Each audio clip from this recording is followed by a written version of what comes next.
Welcome to tonight's episode of Mobile Development from Start to Publish. Tonight we're going to be covering light and dark themes. Be sure to join in and hopefully you'll learn something and I'll learn something. We're going to pull our colors out and we're going to implement a light and a dark theme. So let's go ahead and add a new item. Getting right into it. We're going to create a new XAML page and we're going to call this dark theme. And that's what we're going to have for a default. And in the dark theme, we want to have a resource dictionary. We're not a content page.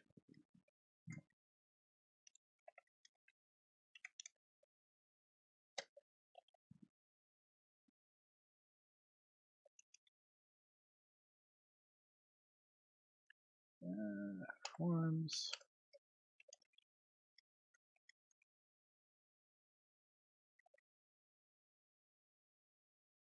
FX.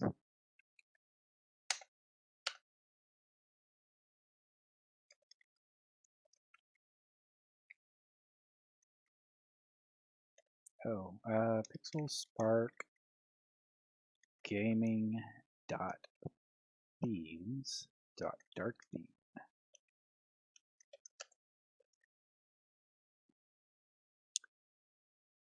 Let's look at the code behind so we can get this worked out. We want a resource dictionary.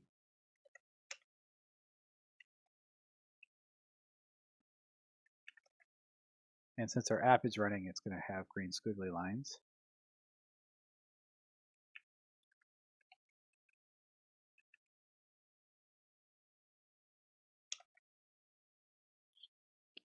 All right. And then we're going to take our colors out. Why is there still color not defined? Oh well. And we're going to drag that into our dark theme.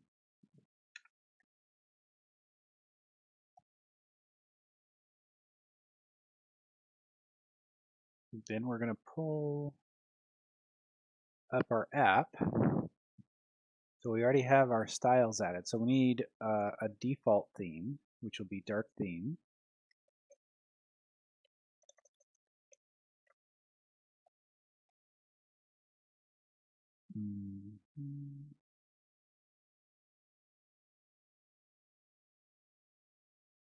Go ahead and run this. Make sure that it's still working.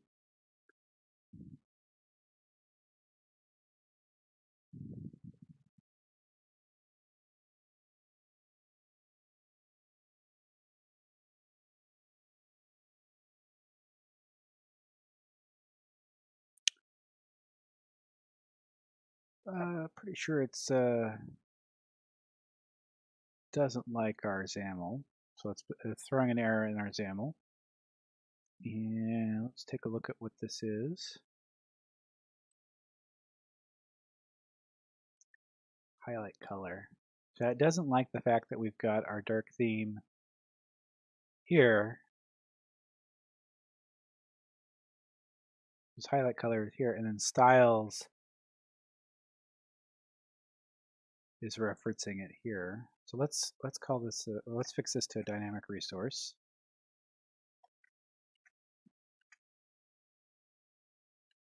Nope, it's based on, that's not going to change. So text color black. Yep.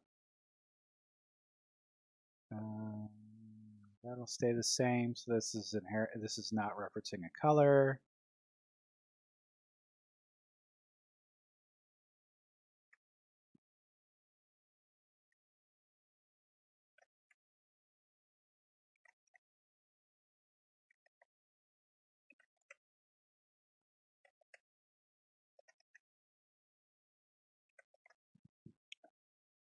Right. So we've got all of our colors set to dynamic resource in at least the style. So let's see if that fixes our problem.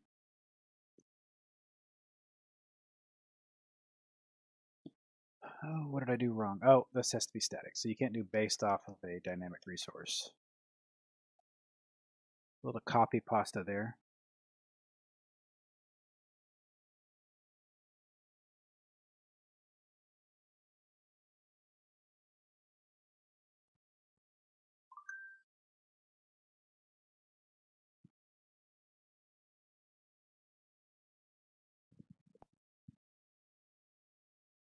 All right, so we've gotten our colors are still working.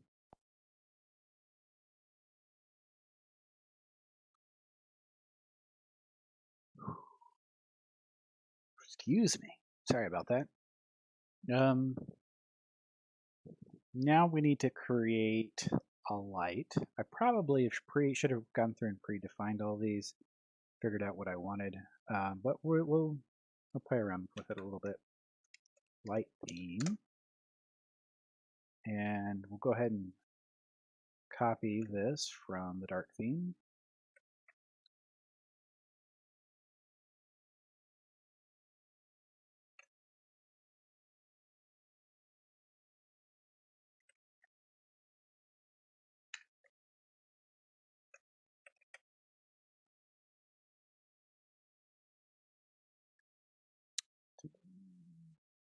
Yeah, okay.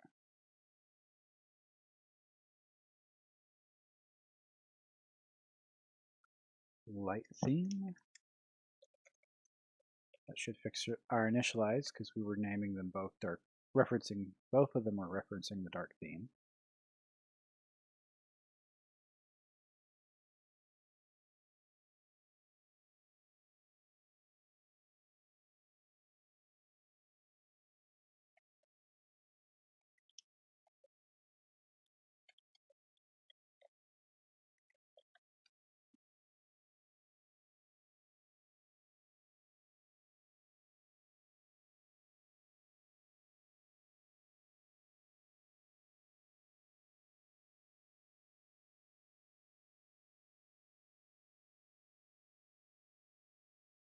Okay.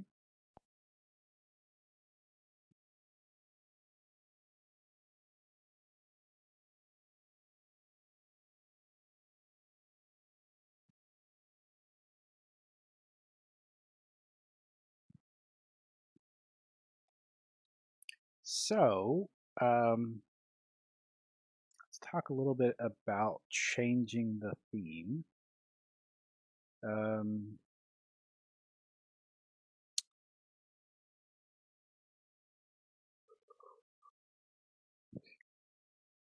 Excuse me, I am just really,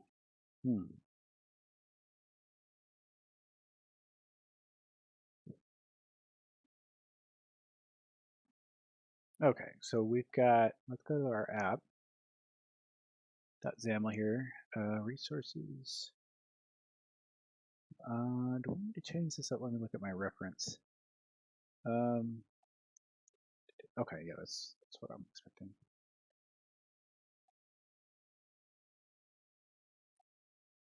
So we want to be able to detect the theme. So Xamarin Essentials comes with the ability to detect the theme, which is pretty nice. So on start, before we do all of this, we can do application current dot well, does this inherit from application? Yes, it does. So we can just do requested theme.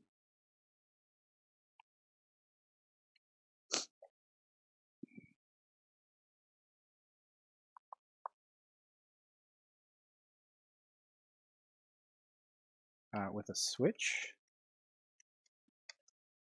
or we can do if requested theme equals theme. Oh, it's okay. Dark. We're not going to do anything on the start if it's a dark theme, but if it's a light theme, we're going to want to do something. So we're going to want to get all the merge dictionaries.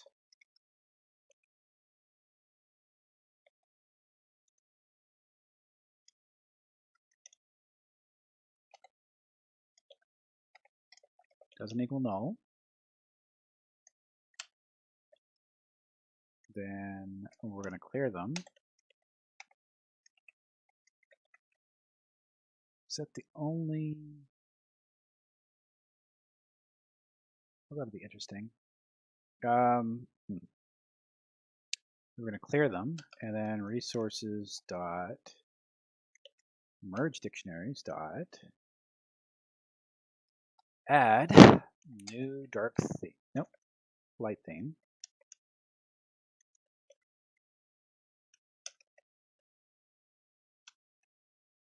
And then we need to add styles. Do we have a class for this? No.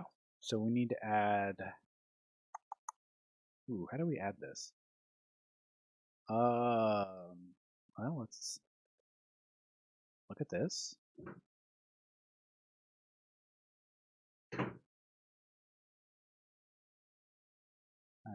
I'm streaming.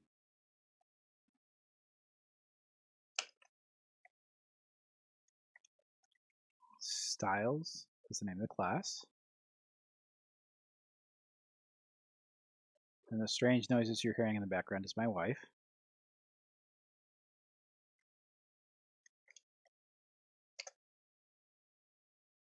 We're going to create a new styles. We're going to inherit from resource dictionary.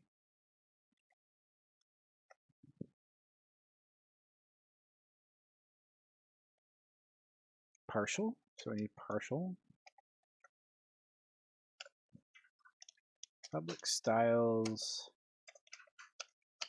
Initialize component.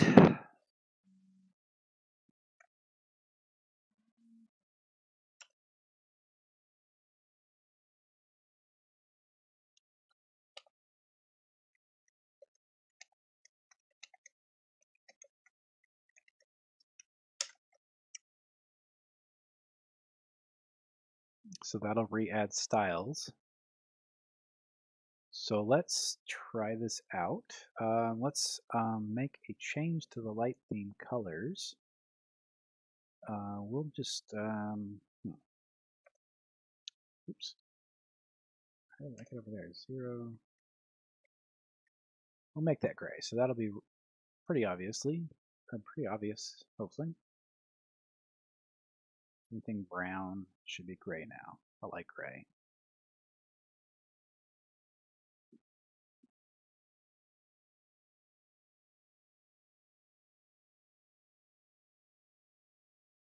So definitely seeing it there. All right. So that's pretty cool. Let's stop it and then go to settings and find our dark mode. So dark mode, what do we call it in Android world?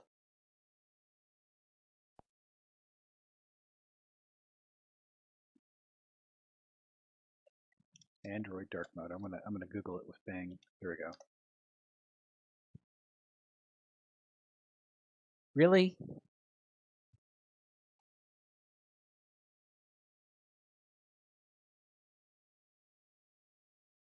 Settings, display, advanced, device theme, dark. Okay. Let's run the application. Crossing my fingers here. It's thinking about it. It's thinking about it. Nope. Okay, so where did we go wrong? What is our default theme? Default theme is dark theme. So let's see what the requested theme is when we start the application.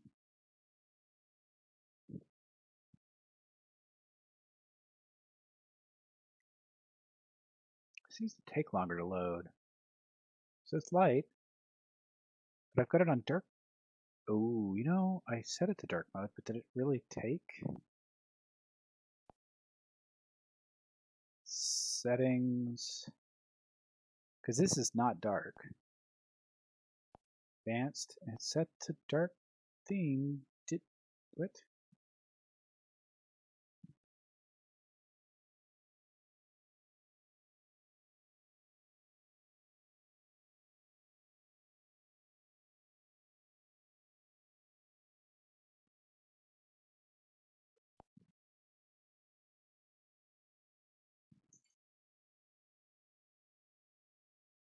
That's out of date. That's for pi.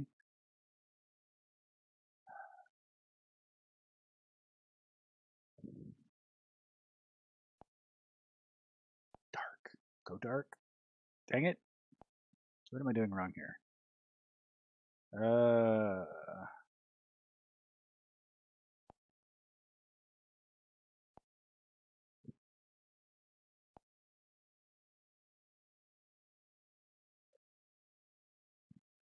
No, I don't want to finish setting up my device.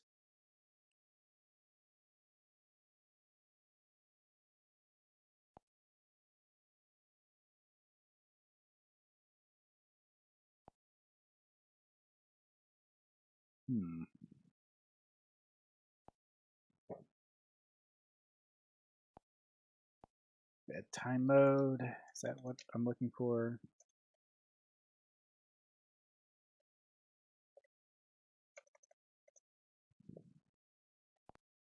What is this?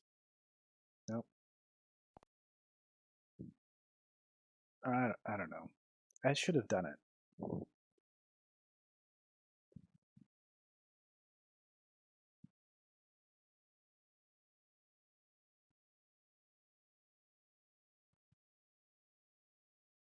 Display theme. Use quick setting. Well, let's look at the quick setting.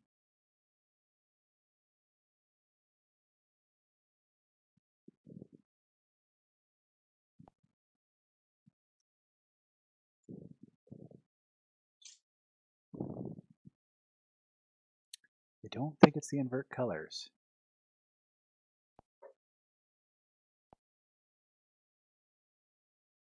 Can I not do it on a device?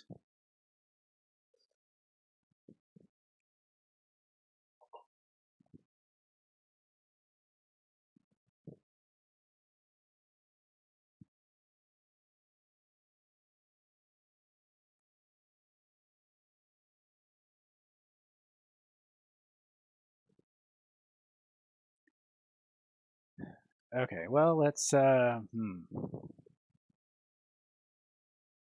don't want to mess with it on Windows 8. I guess we could try running it on...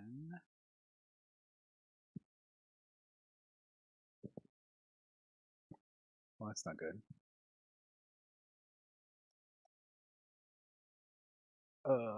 Okay. Well, let's set up some events.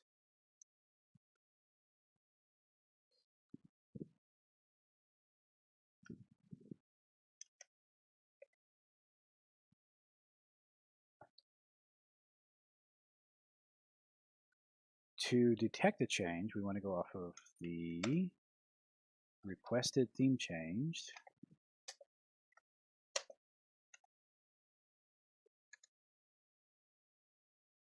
So we're creating a new event handler for that. Is there an override for this? Can I just override on... No.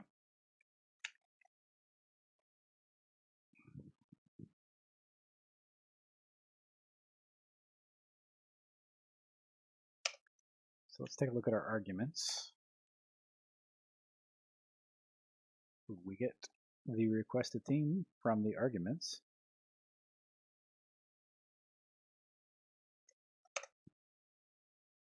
Let's rename this.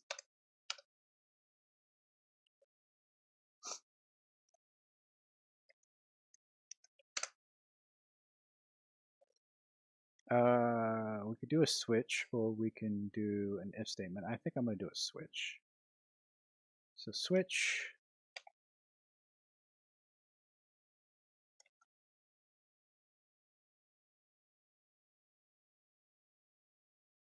Let's grab this code arguments.requested theme case OS app theme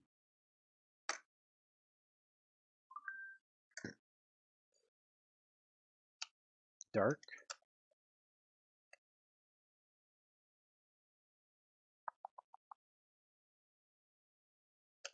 Let's do color dictionary.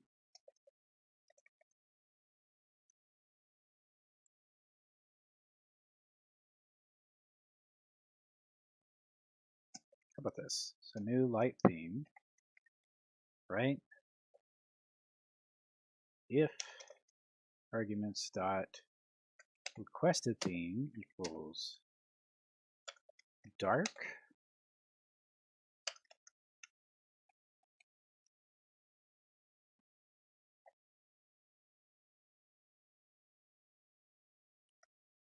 put this down here so we only have to write this once. And then the color dictionary equals new dark theme. That way we default to light theme.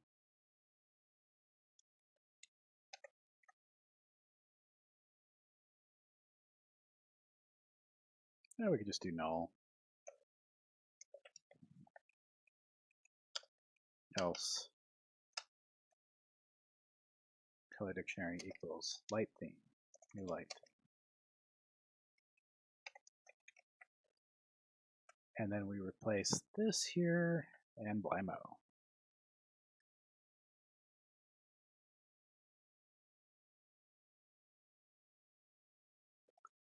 For now, let's go ahead and make this public because we're going to add a button to do this.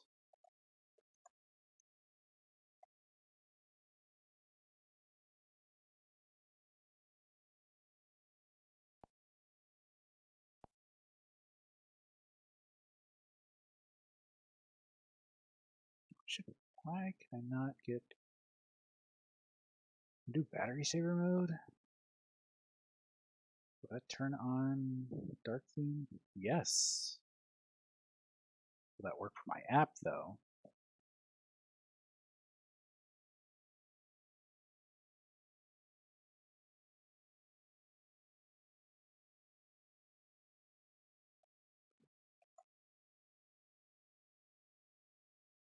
It's thinking about it. Oh, we got dark. We got dark. So if I turn this off, that triggers this. And our new requested theme is light. And we have light. All right, so let's get rid of these breakpoints so we can actually watch this in sweet. That was a lot easier than I thought it would be. Got all kinds of visitors tonight. All right, so that's done. Oh wait, we need to actually go through and like make actual colors, I guess. Oof.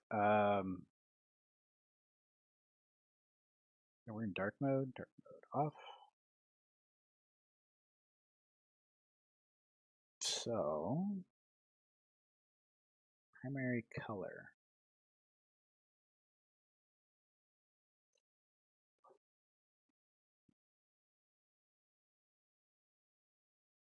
Let's steal our brown.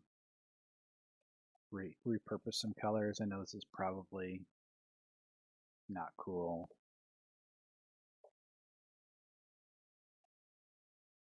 I think because of the way we're doing this, it's not going to detect the change in the XAML the way we want it to.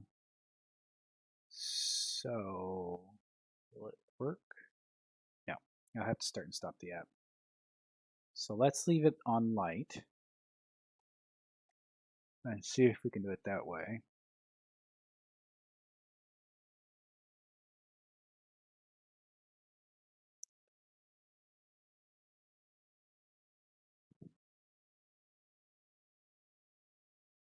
Okay, so that worked.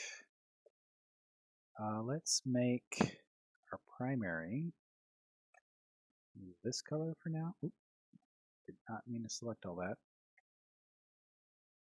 And our secondary background color, that one.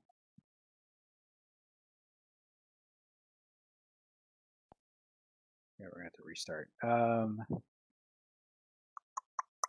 What do we want to do for the highlight color?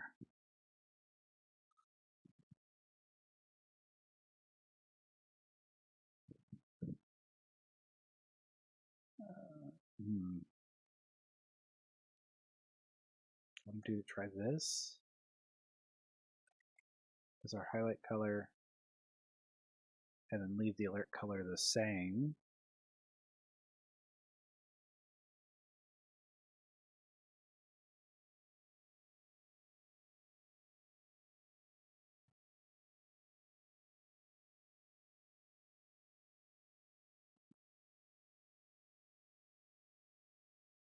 Probably have to play with the odd and even rows.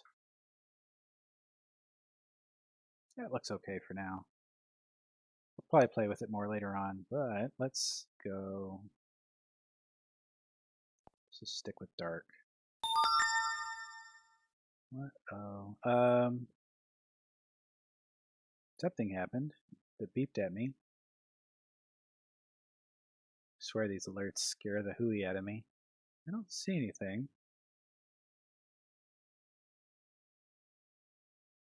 Something happened. My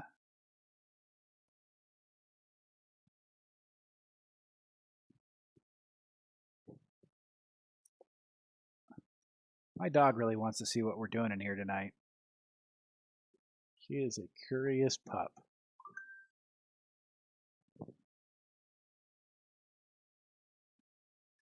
We're going to have to take a brief pause for a moment and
All right, everybody, we're back. Sorry about that brief interruption.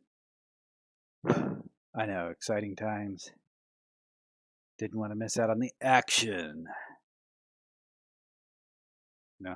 Okay. So let's take a look here. We've got our themes working. Let's figure out where this blue is coming from.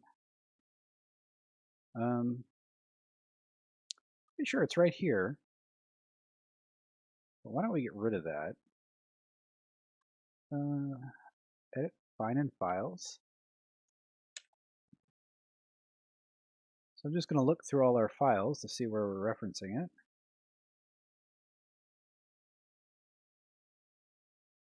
And we're referencing it here. We could probably move this to, let's go ahead and move this to our styles.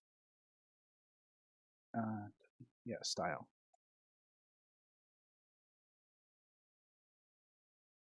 Styles. Wrong styles. We need styles. Here we are. So label, entry, button.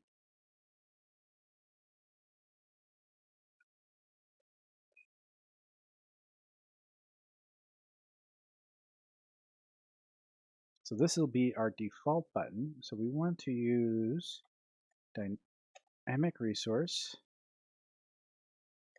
primary color.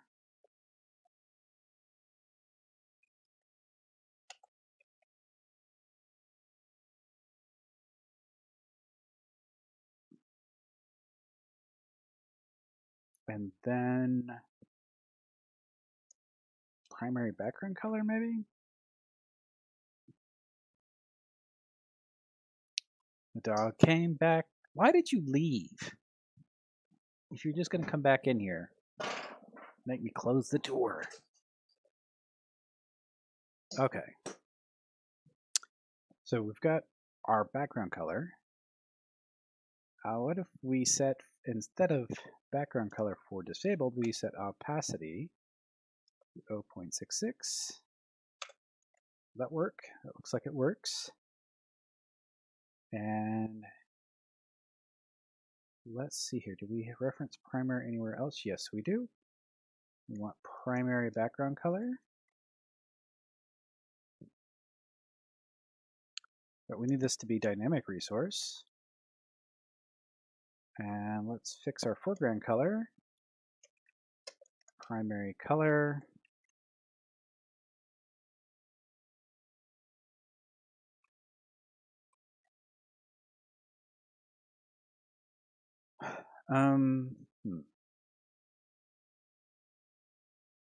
How can we do this? So we need a new color. Let's close. Well, we're probably going to want to move this to styles here at some point. I really don't like this target type and shell. That seems kind of silly to me, but whatever. So we're basically setting this for every element that doesn't have a style. Anywho,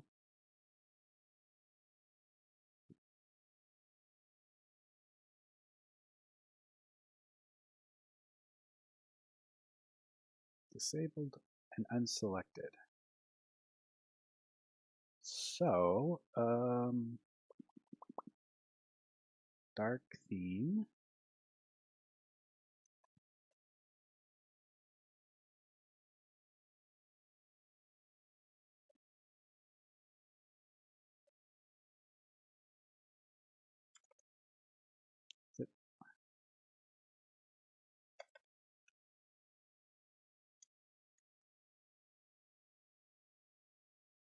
How does that work? So the last three is AA, right?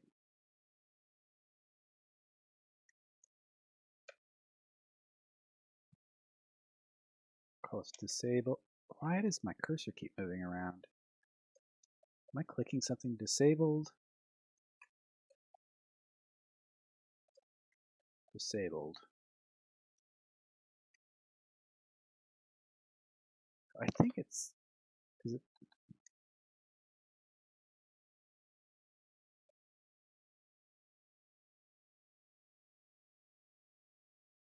Okay, so that's the first. I did not do that. I don't know how it's doing that. The ghost in the machine, I guess. All right, so we've got our disabled colors now. We need to do the same here on our light colored theme.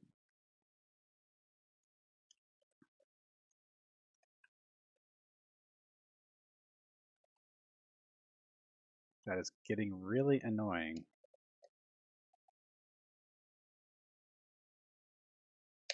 Oh.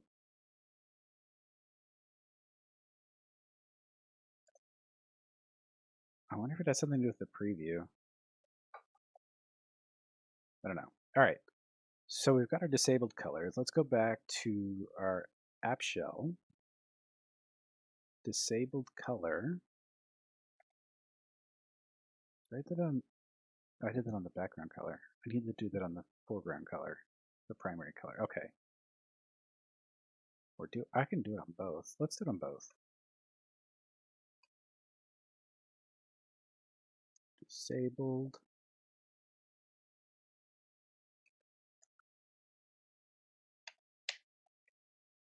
All right, y'all saw me click there. I did not click at the beginning of the tag. I am not crazy, usually. Let's do that again. Primary color, disabled.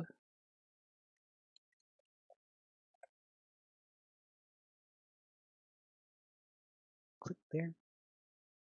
Is there something I'm clicking? Okay.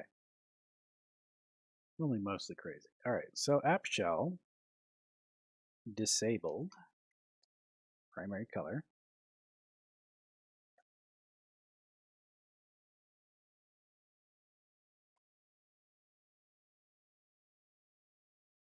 Unselected color.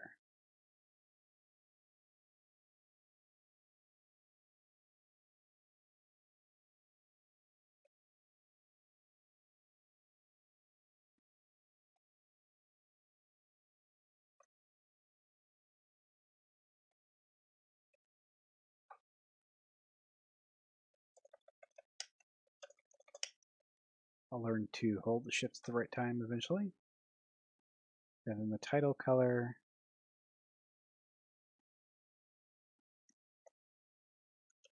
Dynamic.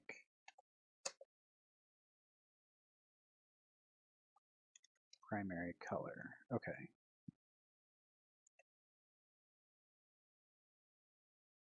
This will probably look weird to begin with, so we'll probably have to tweak this.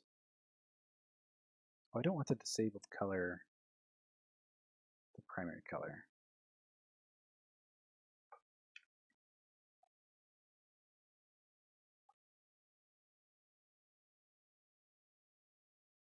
Okay, that looks a lot better. Oop, hello. Oh, that triggered. Interesting.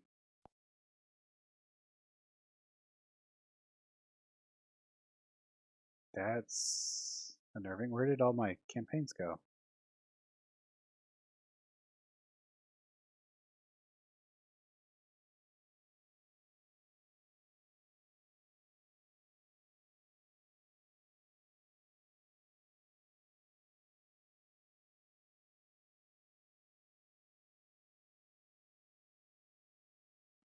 I swear that takes longer.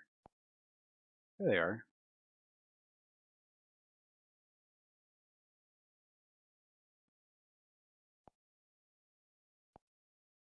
Okay, so we fixed our colors. Probably need to do something about this area. And I thought we fixed this about button. Didn't we fix this about button at some point?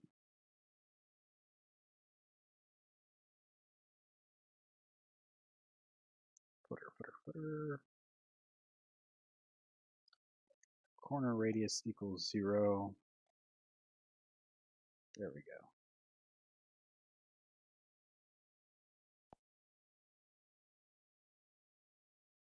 Okay.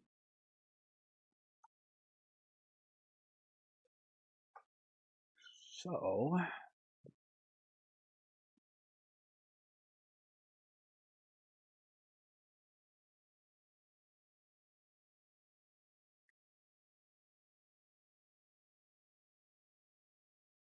nice. Get rid of that.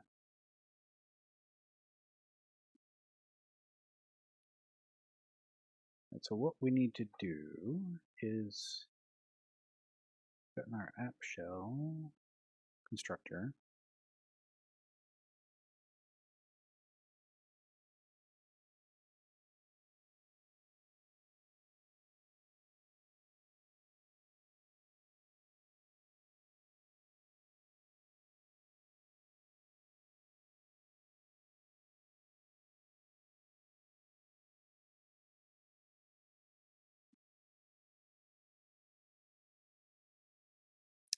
We should probably actually set our selected campaign, and we are listening to that event.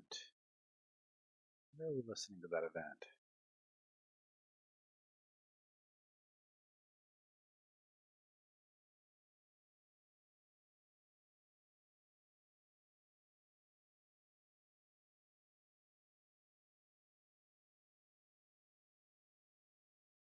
Campaign selected. All right, so this is where we need to actually set that.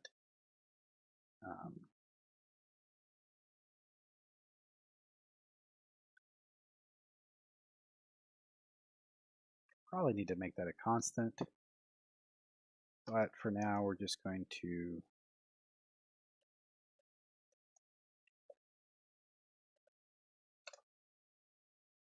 use a string.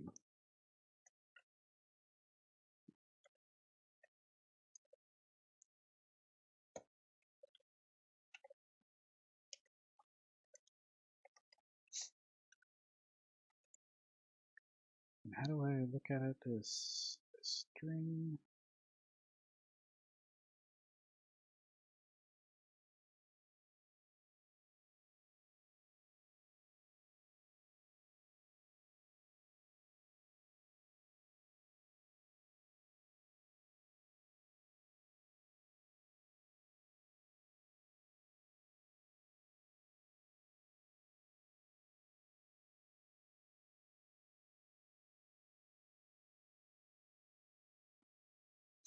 Hmm.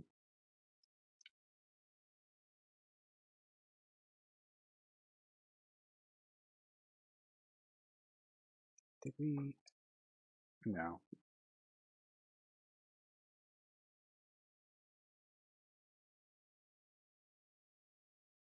All right.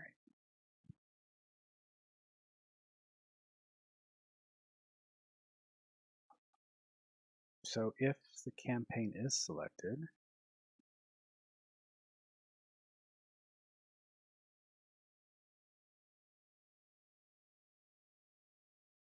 then we will need to get the campaign, not the campaign, the campaign. Listen in here for more unusual spellings and strange words I make up on the fly. Oh, yeah, we need to move this up one. Campaign store, get.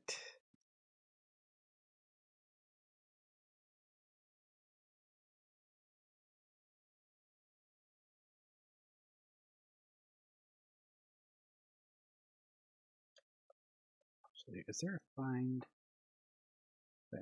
No, I implemented get. I pass it a string. So preferences, selected campaign ID.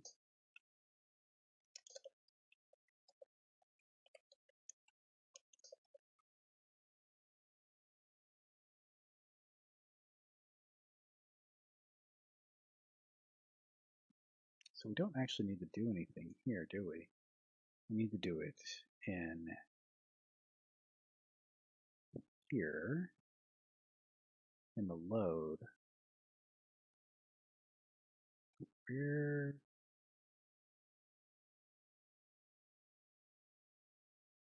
So we haven't created the load yet. So load command equals new command. If you remember, we have a load command in our base. Load async.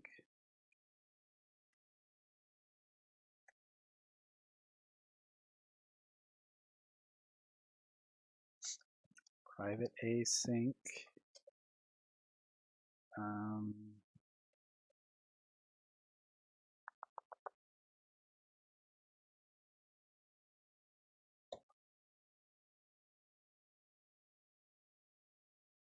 Load campaign, or load view model, tasks.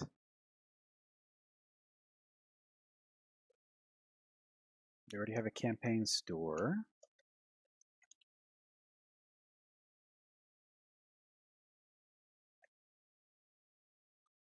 Get item, preferences, get.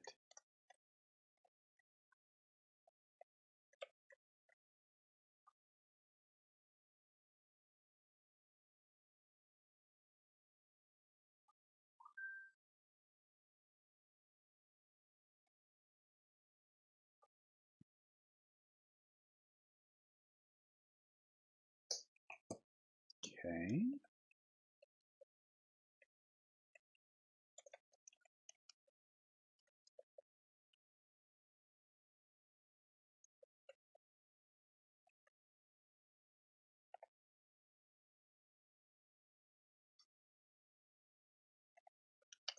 So if not, string is null or white space, then for the select campaign ID, then we're going to get the campaign ID.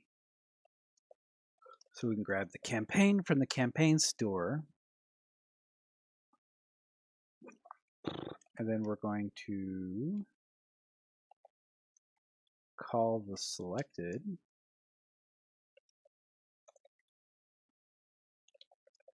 campaign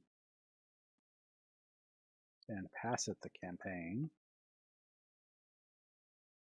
Oh, we need to await this.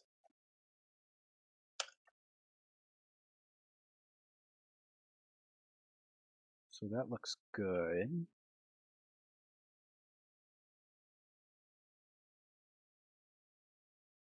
We're saving the set, we're getting it.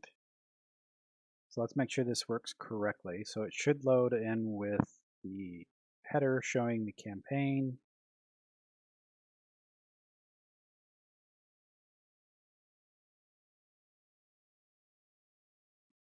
Citing stuff here. NVVM. No. And why doesn't that happen? Because we're not calling the app shell view model load, I bet. So why are we not calling that?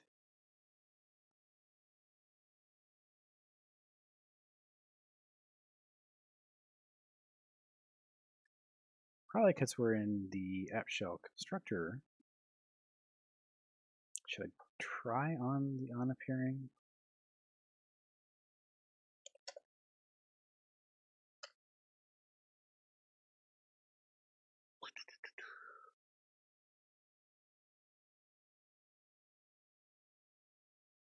Let's add our view model.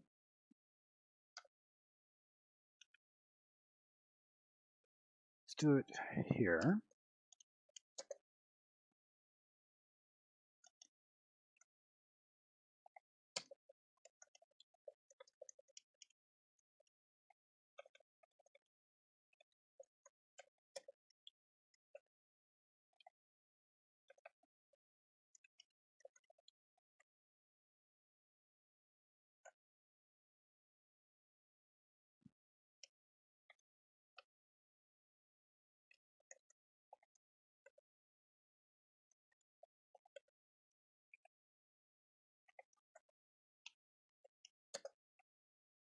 Should probably check to see if it can execute.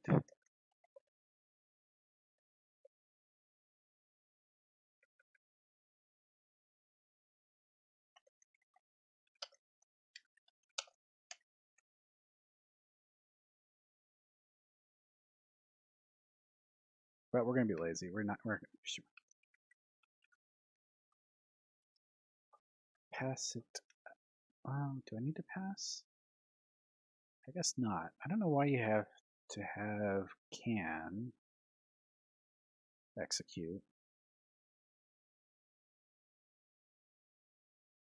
We could dig into it and find out, but it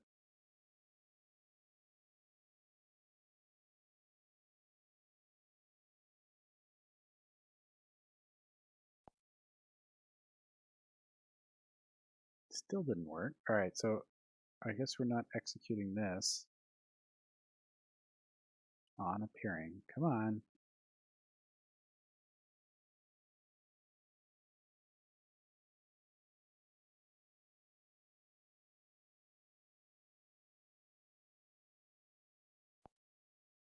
No, we're not executing it. All right, so don't do this at home, kids.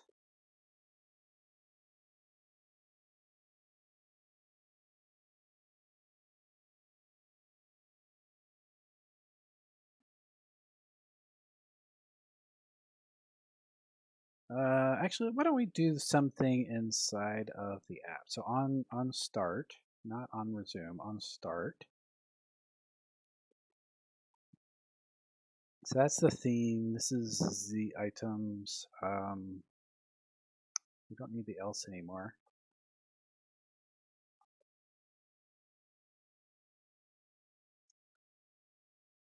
So let's take a look at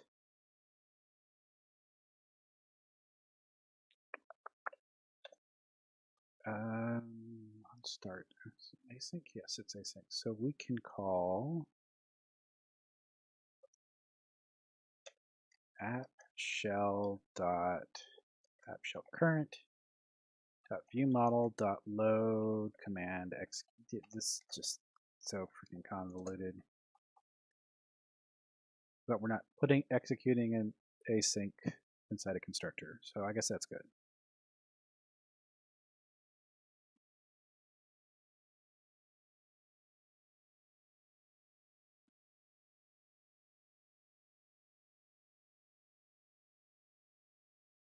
There we go. We're calling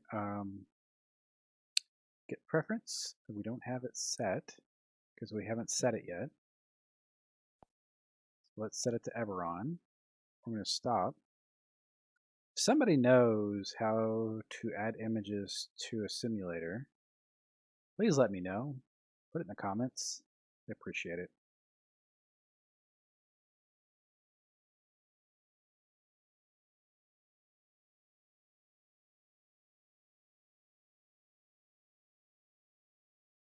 There we go.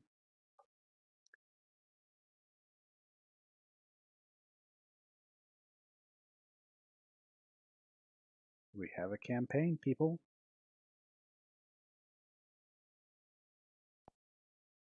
It's pre-selected. All right, that's great. So we should probably look at doing an observable collection for our items and maybe like a data selector to somehow bind it.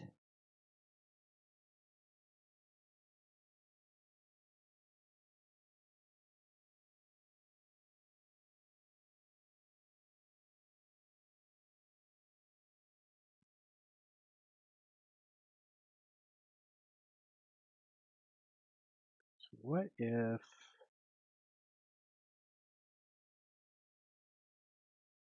we had an observable collection of object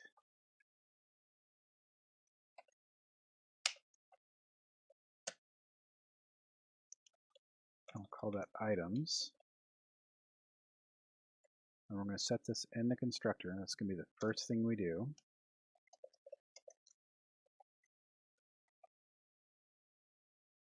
Let's stop this.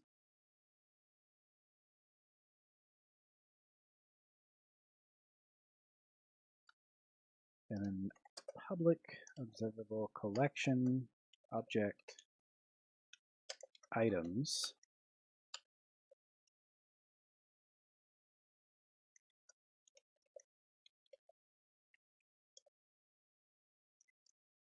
we don't really need a getter and a setter or a backer field. We're only going to change that once, so we can change that to items.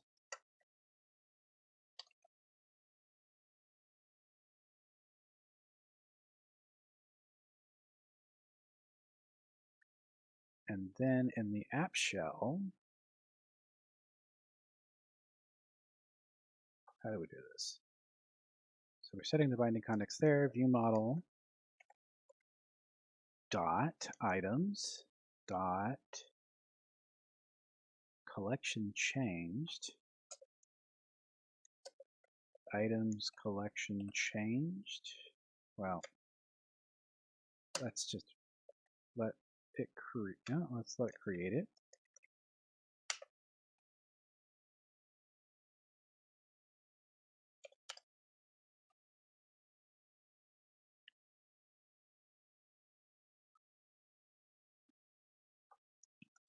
Okay.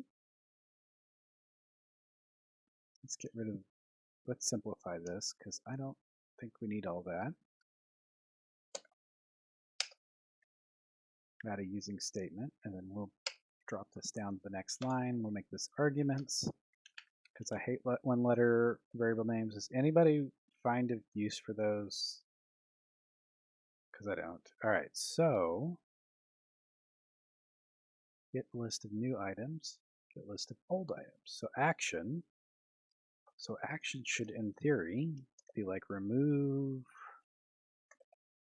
what is it? Go to definition, go to definition. So we've got add, remove, replace, move, and reset. I guess reset would also include clear. That would be my guesstimation. So we're going to implement add.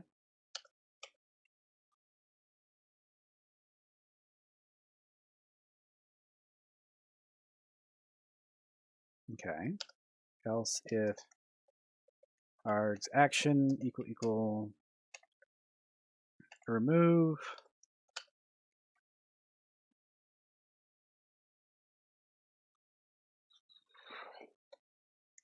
items add. Okay, so we want a data template selector. So let's create a new folder called data templates.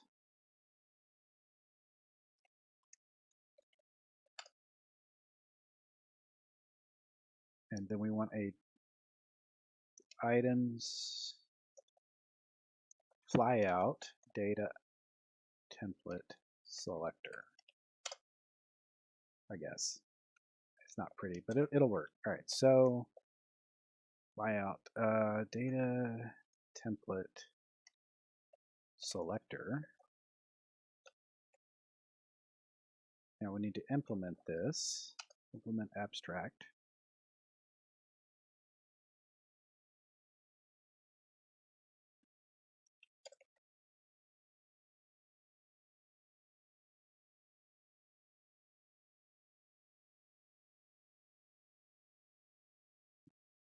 And this is going to return a data template. Can I create?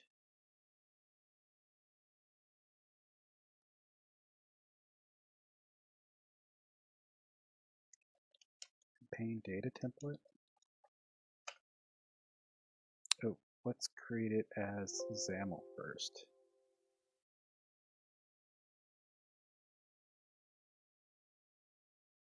Campaign data template.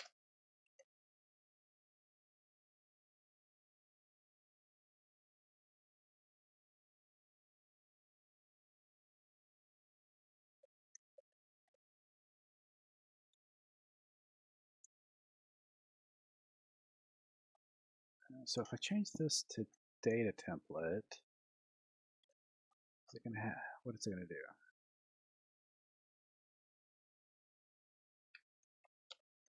I'll just put a label in it for now.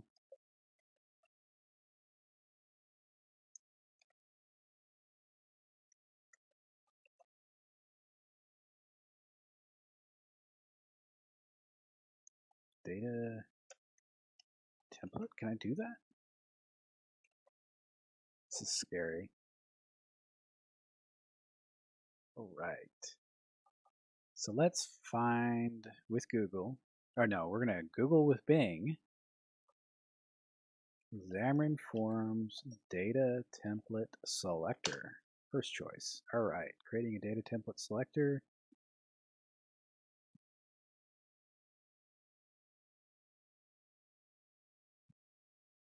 So the item will be campaign.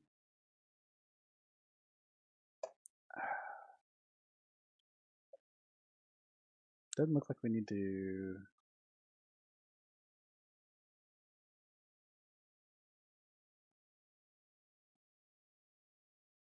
Assuming a data template selector.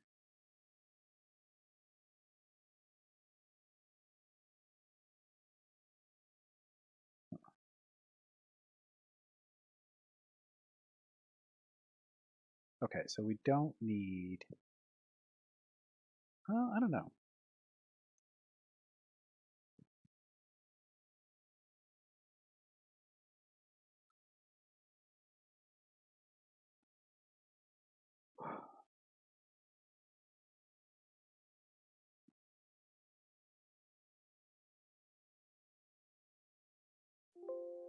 Let's just delete that for now. We can do more complex stuff later. Let's keep it simple. I'm getting a little ahead of myself. So we want, oh, not a date template. Data. The Android. Oh no. Star Trek reference there. So we want a campaign template. But when we pass in campaigns, and then we want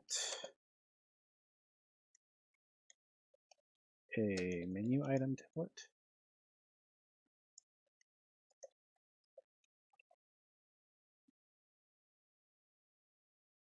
Or default, maybe.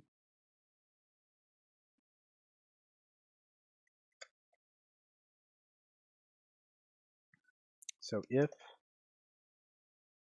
item is campaign,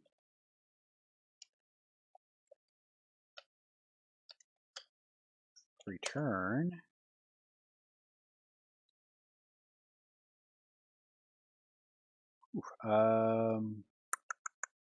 campaign template, and then return default. We'll return the default.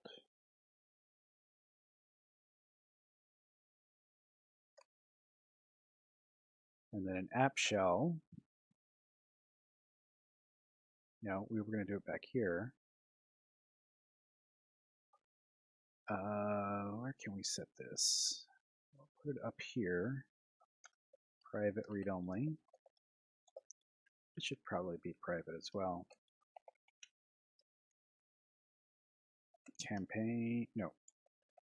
What did I call it? Flyout. Flyout data template selector.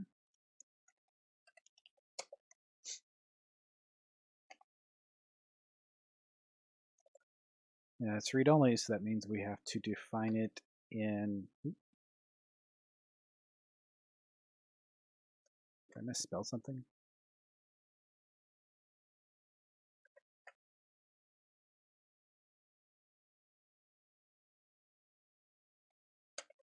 Oh, there we go. Yeah, I misspelled it, and then I couldn't. Anyway, so we're gonna want to define it. We want to define it before we bind this up, and just in case, call me paranoid. On appearing.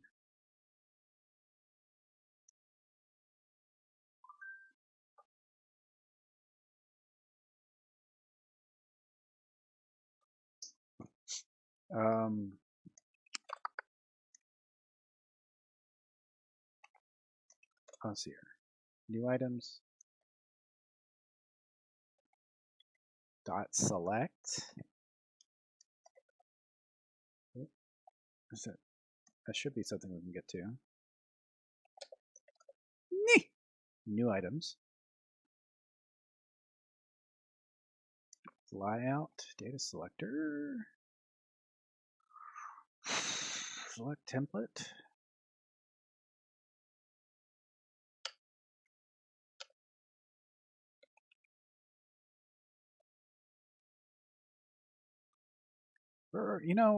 Let's actually, let's screw that. Let's pardon my French. Put that in here. I wonder, can I do that here?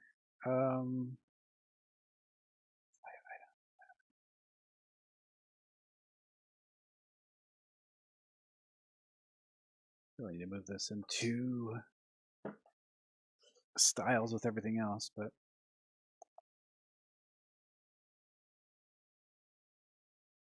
menu item template.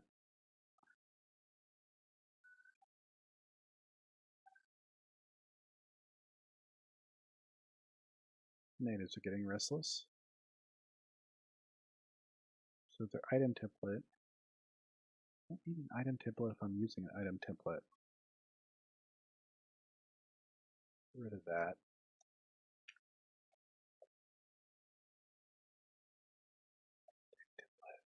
Item is for shell items as displayed in flyout. So these are actually separate things. But items is sort of this be-all, end-all thing.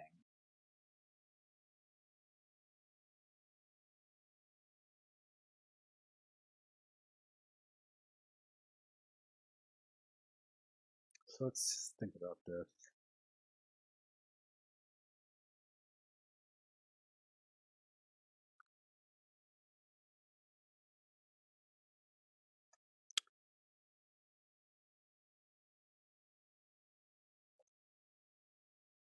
Put all that back. Can I put it back? No, it's in here.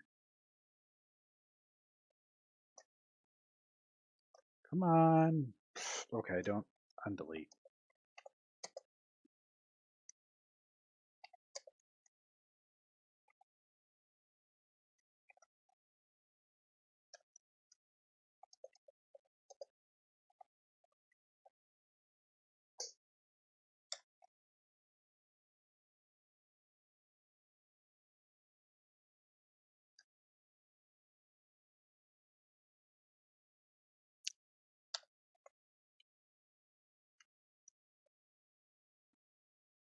Object is me. The container is, I don't know, do we even need that?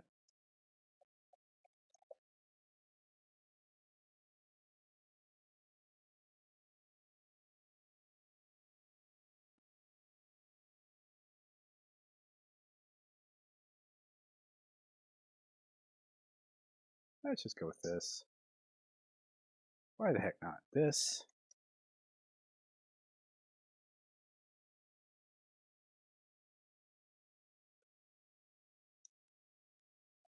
Okay, so we need to add link. That list doesn't have a select. Come on.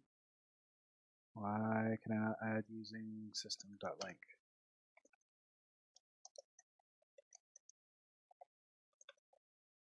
Let's put alphabetical order, because everything's better in alphabetical order. Okay, seriously, we don't have... How does iList not have...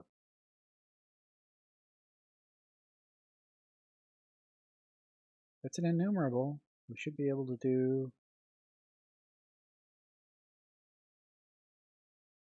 link on it.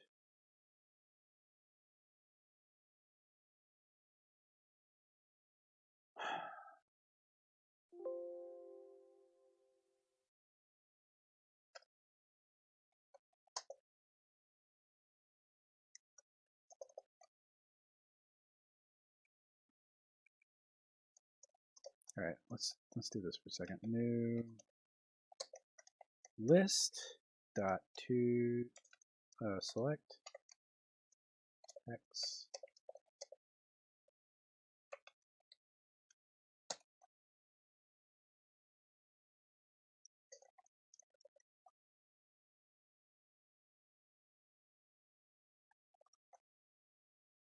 What does that? Nope, I want to go to definition. So that's, oh, it's typed. It has to be typed. This is not typed? What a pain in the objects collection is typed, isn't it?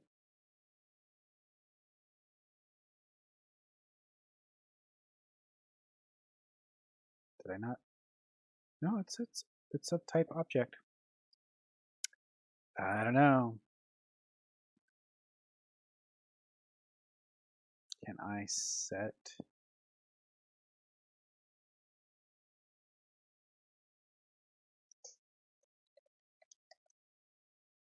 No. So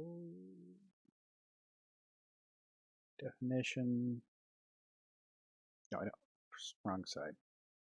Got a definition of that.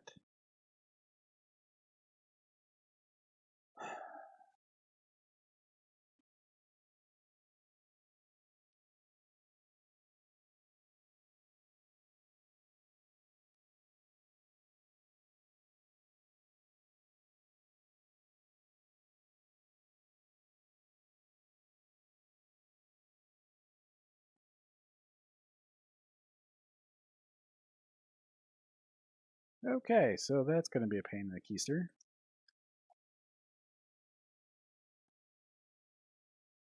So we're just going to dump a console.log here, or write line.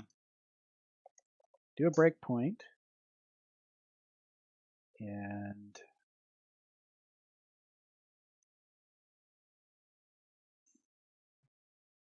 we need to make this trigger.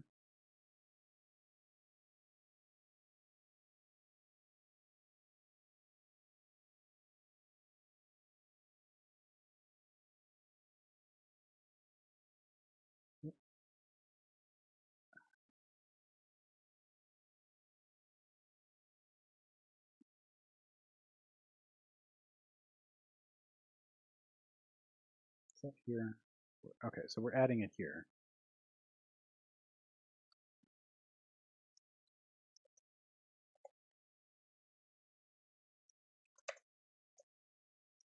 App shell current umodel dot items dot add campaigns. So that should trigger the add. And maybe we can get rid of this.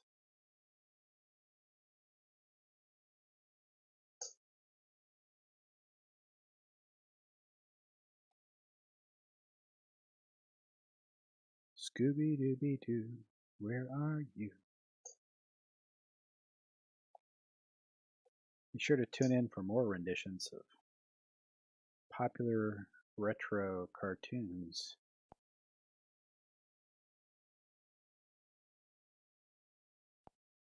Well, that's not useful.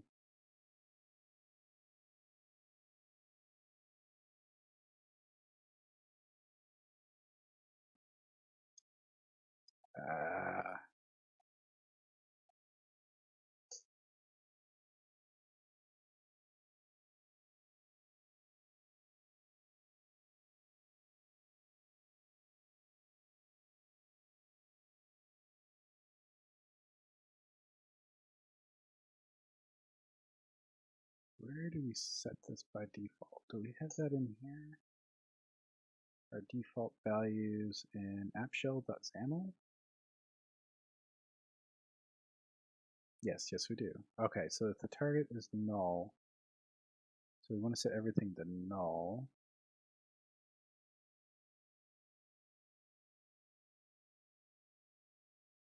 All right, so selected campaign. So we want to be able to deselect a campaign. Probably should have started on this path before working on binding anything. So let's take a look at that. Where is our select campaign method?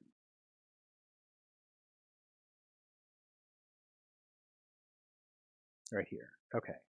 So if campaign doesn't equal null, do all this. Else campaign title equals null.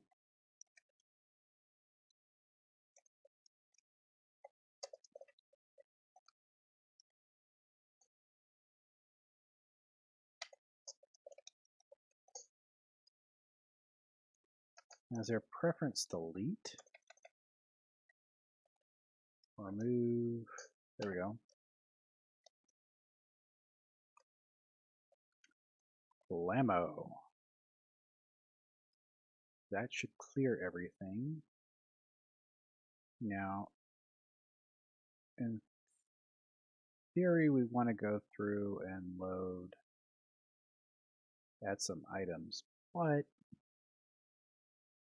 we haven't really bound that yet. So let's figure out a way to clear it, at least temporarily. What are we doing with the about? About tapped. That takes us to the about page. Excuse me, dadgummit. All right, tapped campaign summary. Command. Tapped campaign summary. Go to campaigns.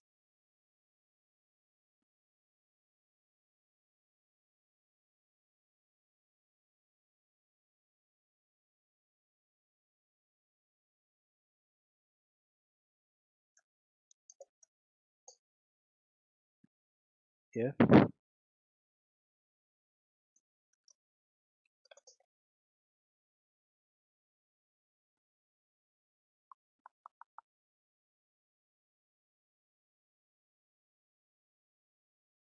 do we want to do this? All right, we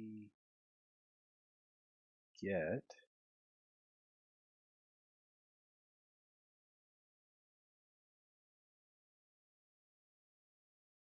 scrolling up and down.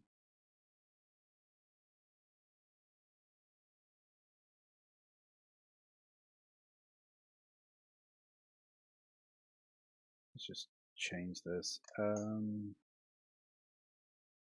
we at? Var selected campaign ID equals get if string is null or white space.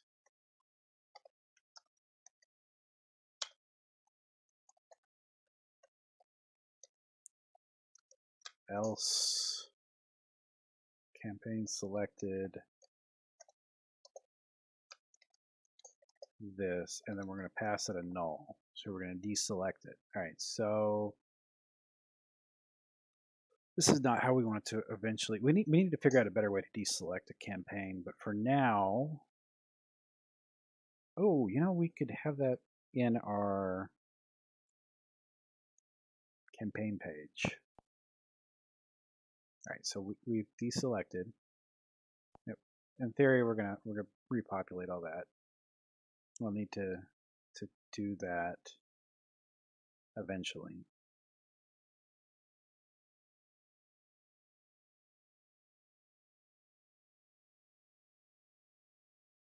Oh, yeah. So we're doing an add. What are we adding? So new items is a read-only list, which is not typed. Great. Okay.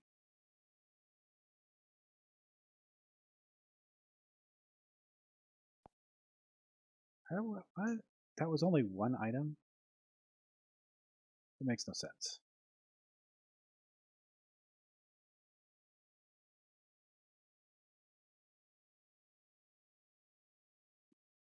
Let's set the breakpoint up here. So right now, new items has one item in it.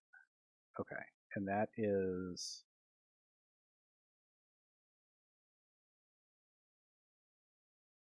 what? Oh, I'm adding a list. That's not what I want to do. I want to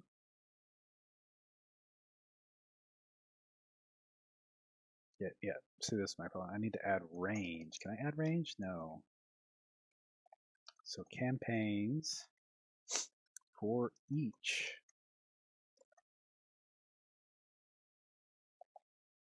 I really need an I enumerable for each. Let's just for each.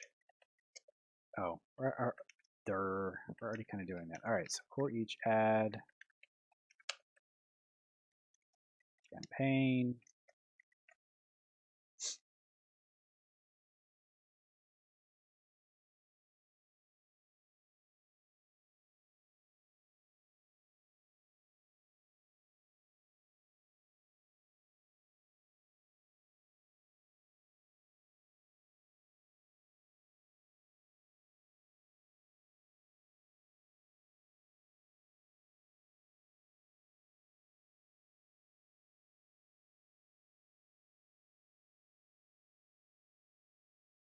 Okay, so it's going to it's going to hit this each time. The old items don't exist. How many items are in items? All right, so we've got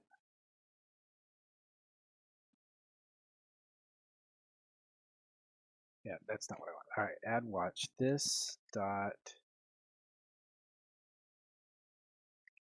view model dot items.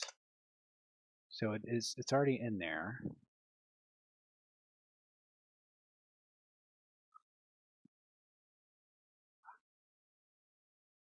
This could easily be changed because this is a list to support add range, but they don't do that. So I'm not really worried about it.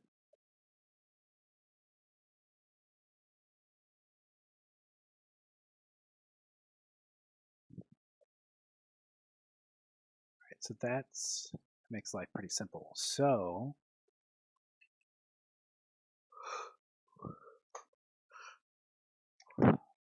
excuse me. Sorry about that.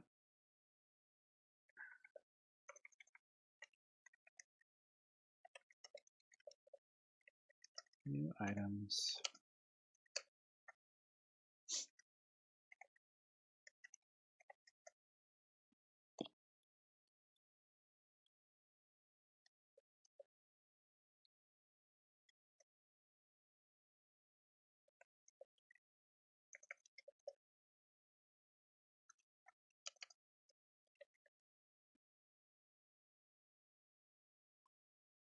Template.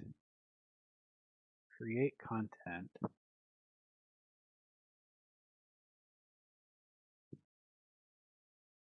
What could I do with a template?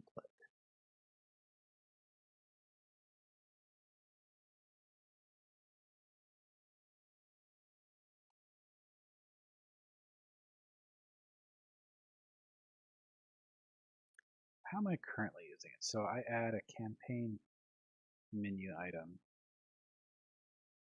to items.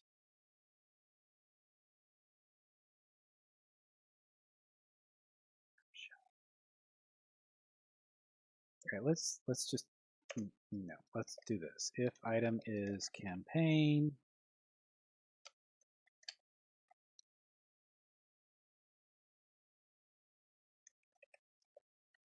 campaign at equals item as campaign doesn't equal null. Can I do that?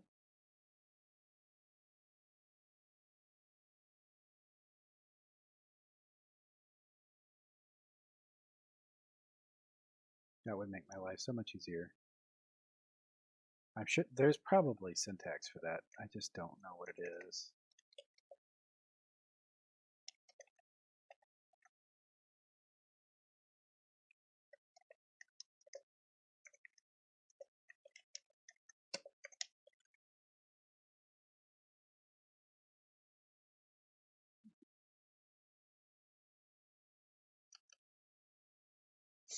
Excuse me.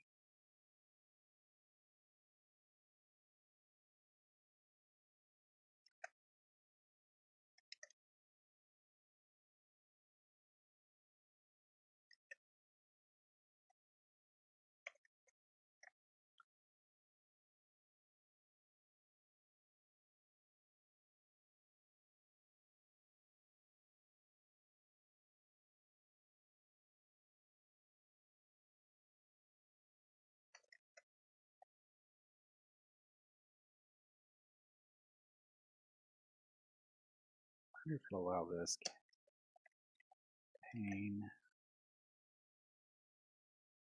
So let's comment this out. So in theory, this should populate it to the screen using that event to trigger that.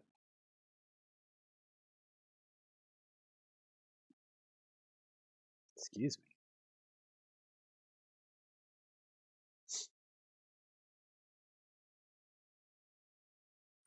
Get rid of that.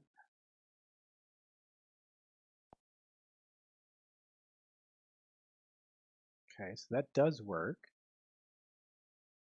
Didn't break anything. So what if we want to remove it? So can we do items dot first or default item dot binding context equals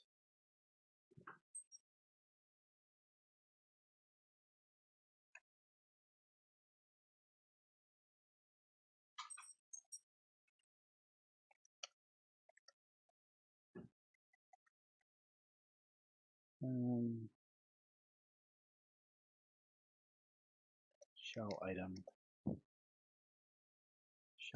binding context equals item.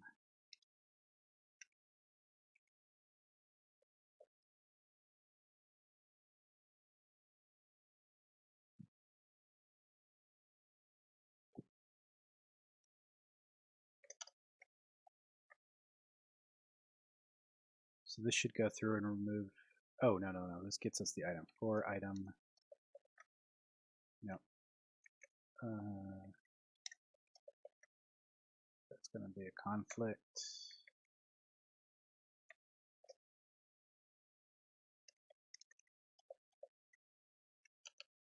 Items dot remove. So what do I need? Shell item.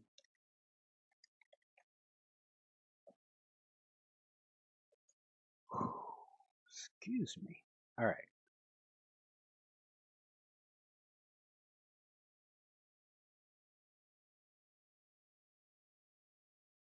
Campaign selected.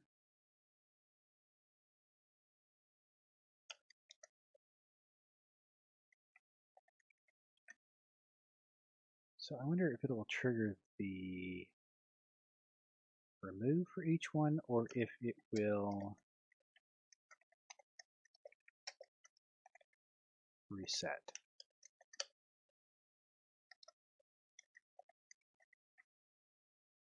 Let's set a breakpoint in here. So what I've done in the app shell, if I get a selected campaign event through the message center, I'm going to tell the items for the app shell view model to clear, not the app shell, but the app shell view model. And in theory, that should clear our menu item, but we don't know which one how it will do it. If it will remove each one or it will reset it. So let's find out.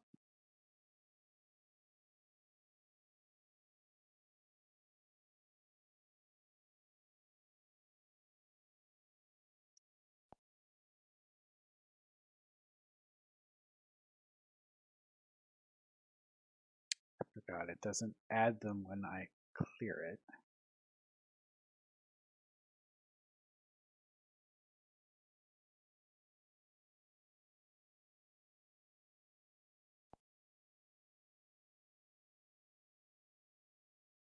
So it does do the reset. Okay, so that did work.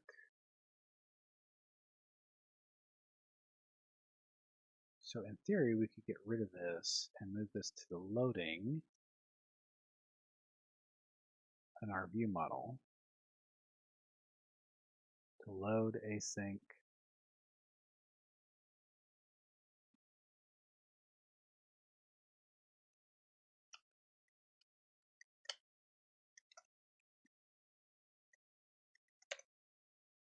Why don't we go ahead and do that?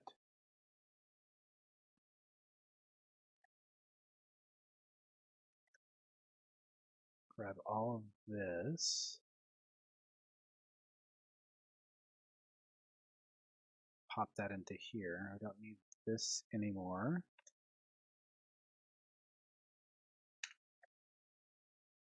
And then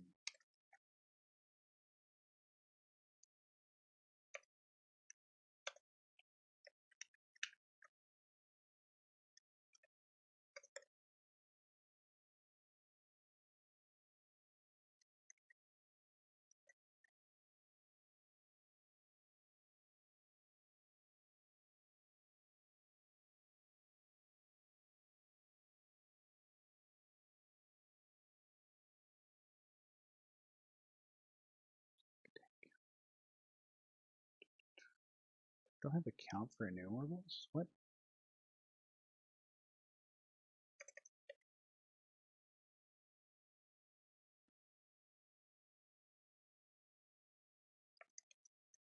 That doesn't seem right. Oh, I need link. There we go. All right, so now we're getting this in the shell view model, app shell view model. We don't need this statement anymore. We don't need this statement or this statement. So now our view is only thinking about our view. We don't have to worry about data.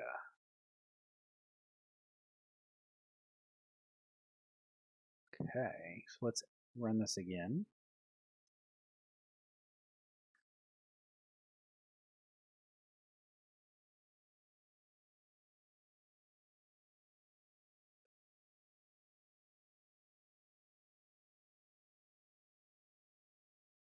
Items clear.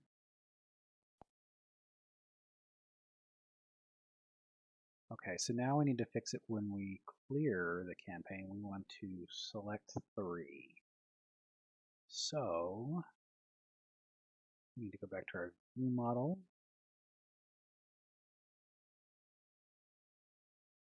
And we want to make this into a method. Populate latest. We're going to await that. So create a method.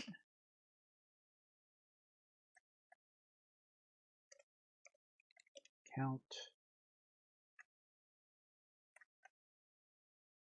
It's async.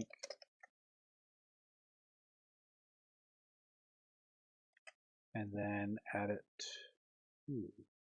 So this is going to have to be async. Campaign selected.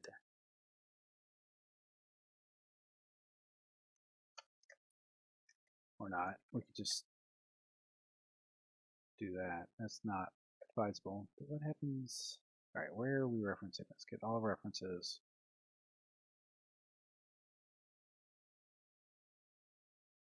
Load. And then the subscribe. You know, I wonder, has anybody messed with Messaging Center async?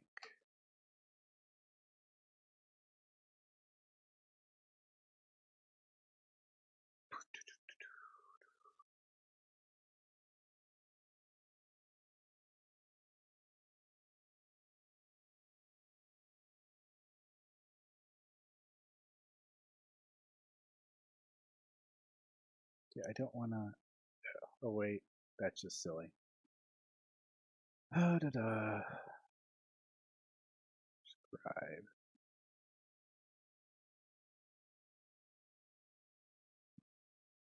Let me just leave it void. Okay, so we're going to make this async void. Don't do this at home, kids.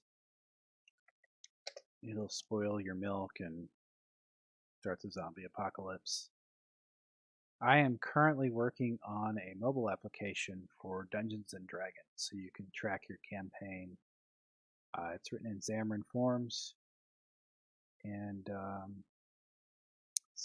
with C# and Visual Studio. So if you know C#, you should be able to write mobile apps. I'm kind of like into week 3 or 4 of this app. All the previous stuff getting this far is on YouTube. So we can select a campaign. That'll clear our selectable campaigns, and then we can clear our selection and it repopulates. So we've managed to move our data logic outside of our view. We now have it all in the model, which is cool. Because we want to separate concerns, and then we just added our populate latest, so we only get the 3 latest. And now we probably want to consider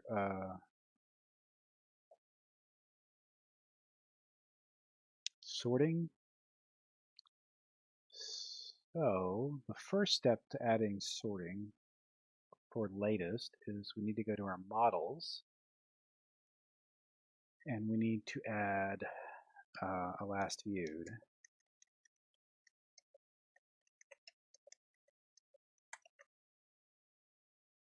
And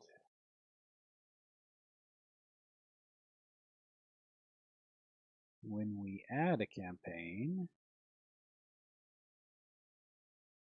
see here, get photo, take photo, load photo, save. So this is adding a new campaign. We want to set the last view, well, last viewed, past tense, last viewed, to date time UTC now. And we always want to do UTC when we're storing things in a database because we don't know what time zone we're going to be in. And doing date calculations is a pain in the butt when you have to include the time zone into it. So we added UTC.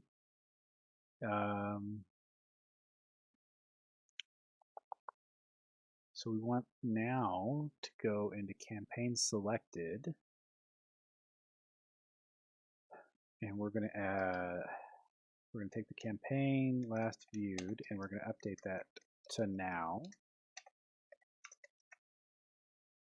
And if you're not familiar with UTC, it's Universal Time Code, I believe is what it breaks down to. And it's like GMT. And then we're going to do update item async. We're going to pass in the campaign. Await that. I need to save. No.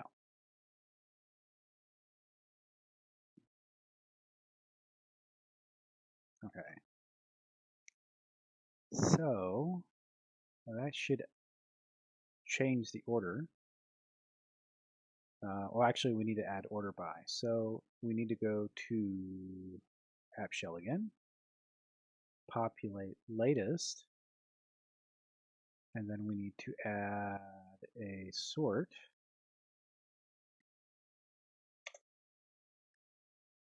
We're going to order before we take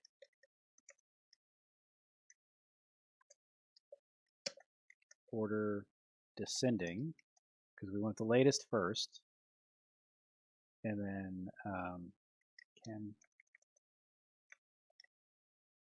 campaign, and then we're going to provide it the last viewed, and then we're going to take the last, or take the first 3. So this should reorder it whenever it repopulates the menu.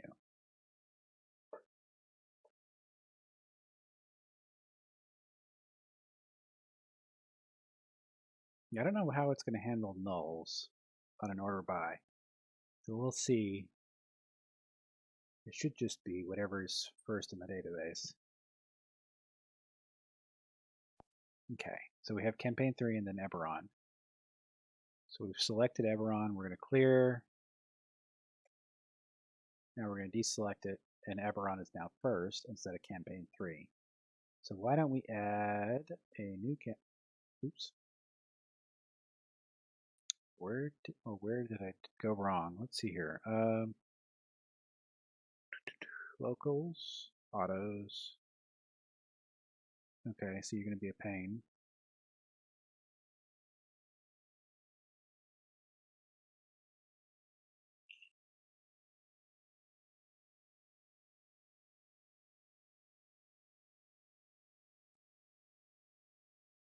So if, well, let's just set a breakpoint. Let's be lazy.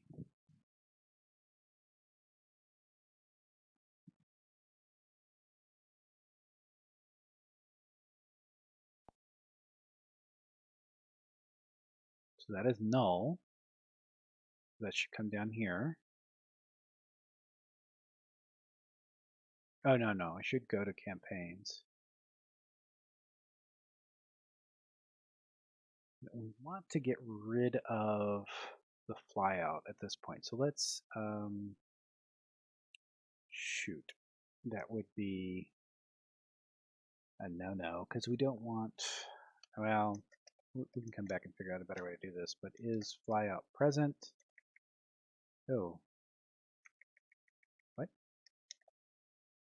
Flyout. Okay, we're going to have to Google this with Bing.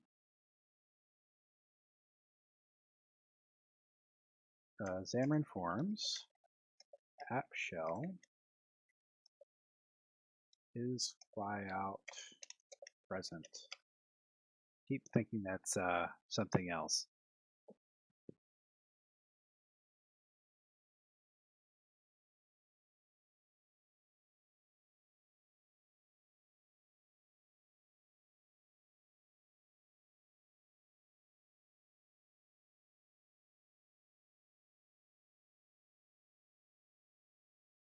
Xamarin.Forms app shell hide flyout. No, I don't want to hide items. I want to hide the menu. Separator, how to hide some shell tabs, remove flyout. Nope, nope. Nope.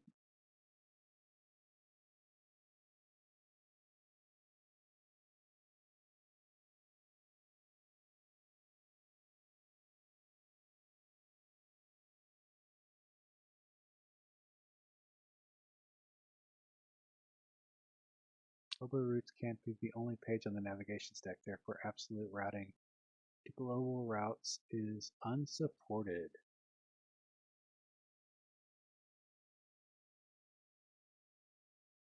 Yeah, we've gotten that exception.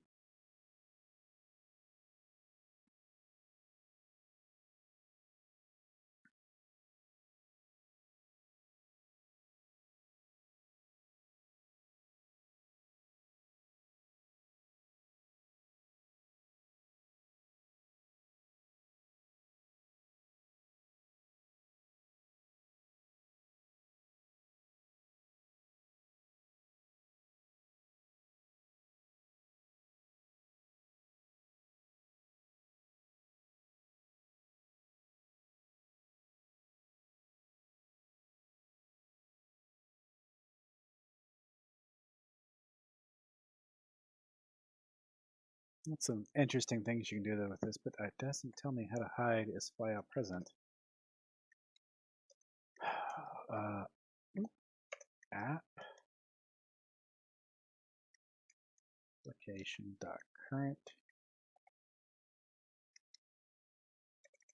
Oh, come on, I saw this at one point.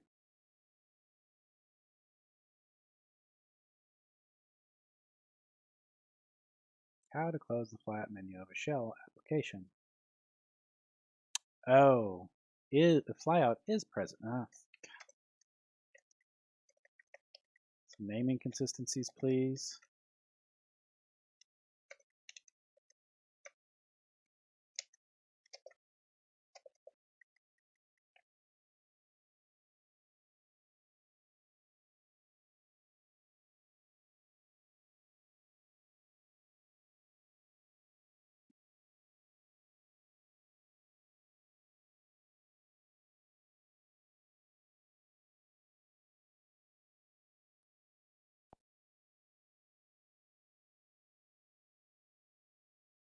Okay. So probably want to get rid of that. Or no, I guess I want to leave that there so they can see the new menu items.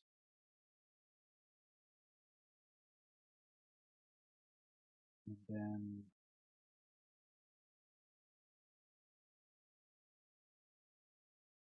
there's something breaking on campaigns page. So what is breaking here?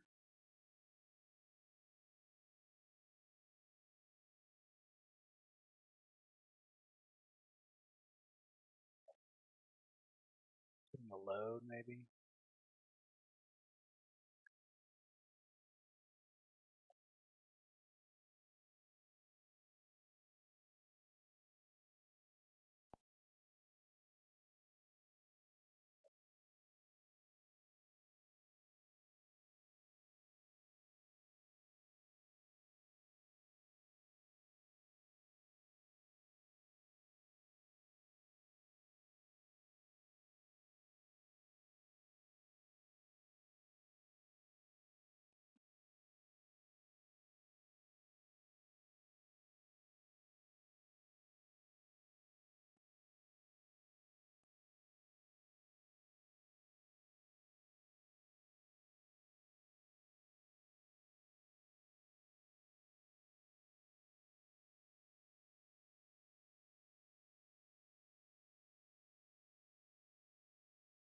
Well, that was interesting. I wonder if stepping through that caused a time delay to fix some problem.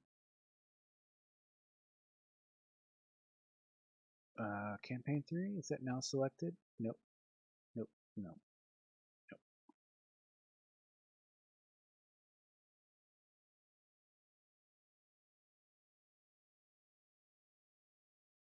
So why is campaign selected not triggering?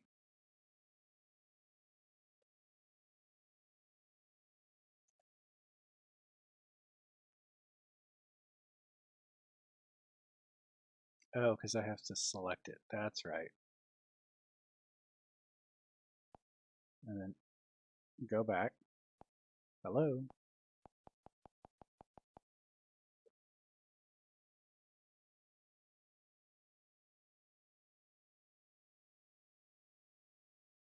You know, probably because I cleared all the items, the about page doesn't exist anymore, so that may not be the best solution.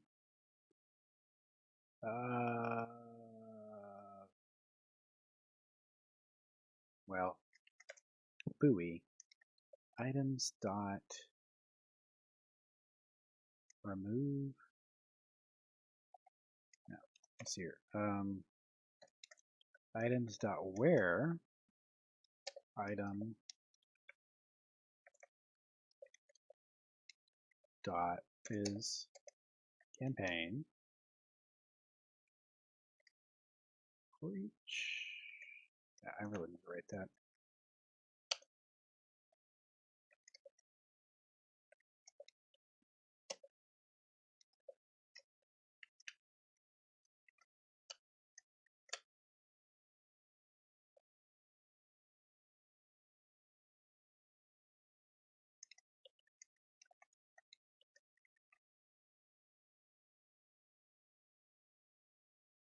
So that'll leave anything in there that's not the wrong thing.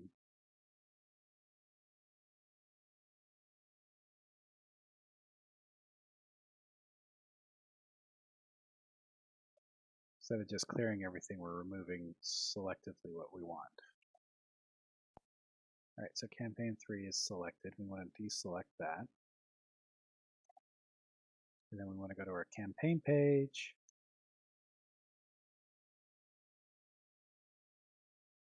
And then select our campaign.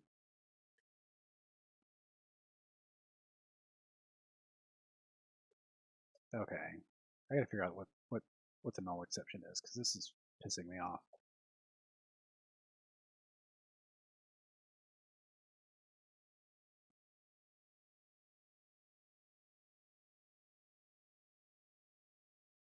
Finding shell item.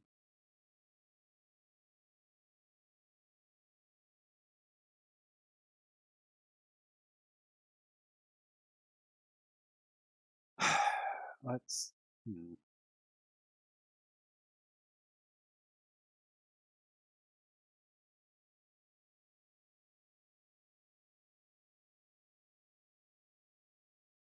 think we're going to call it a night here in a minute. It's getting rather late. And I need to get up early tomorrow. New items is no. Oh, we don't remove new items, we remove old items. Yep, that is our problem.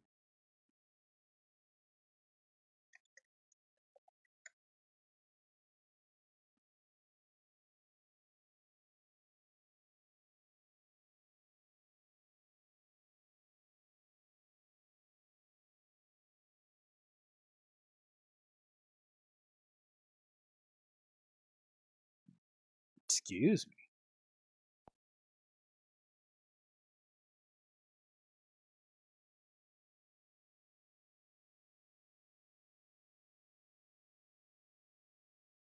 Value cannot be null. Okay. We made it a step further. See if we can get this working before I go to bed.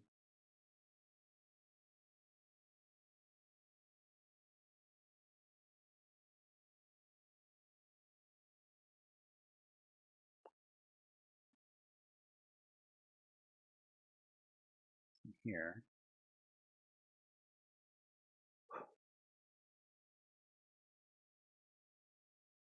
Ooh, can we exception set? No. No. Why can I not get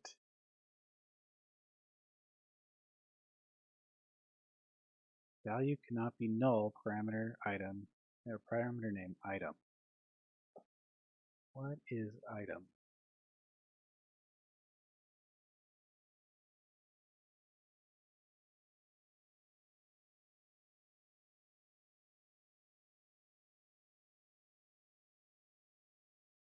I'm trying to remove an item that doesn't exist.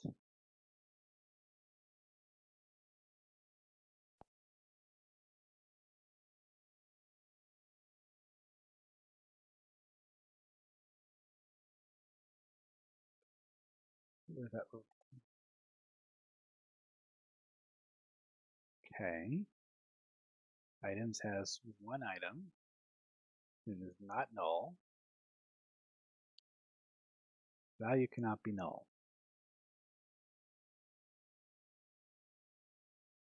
So I'm guessing it's not finding the item is the problem.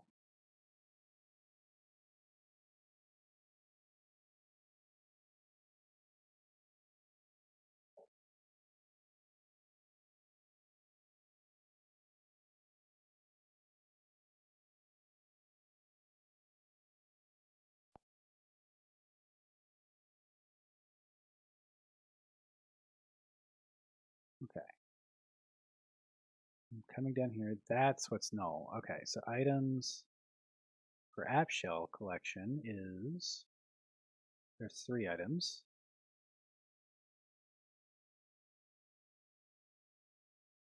Title. Is there a binding context for this?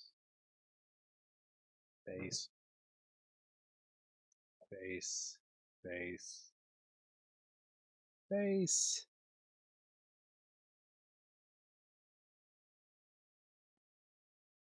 Bindable object. What? Okay. All right. Yeah. So there was something I had to do with the campaign menu item. Let's go look at app shell. See if I can jog my memory by looking at the data template.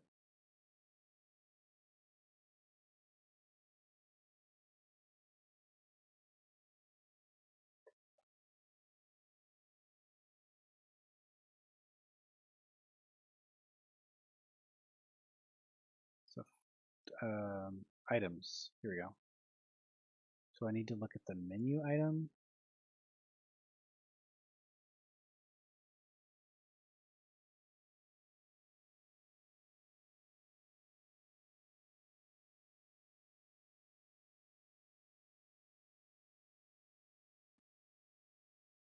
let's just this, add watch.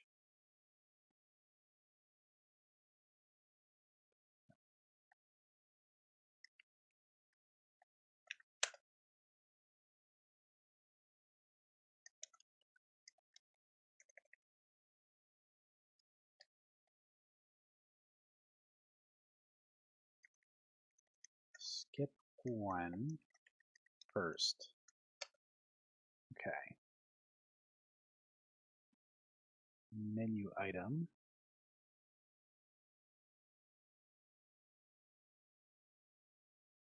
Menu item dot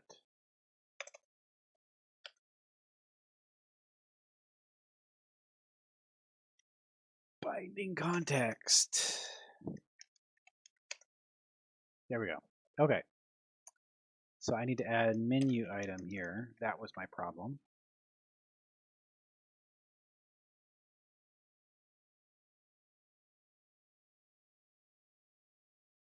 Bicycles. Okay. Da da da. Shell item. Okay. I need to remove that.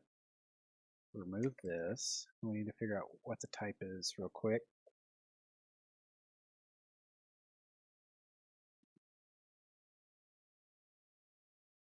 Because not all shell items have a menu item. I think it's a shell menu item, but I just want to be sure before I write a bunch of code. Select.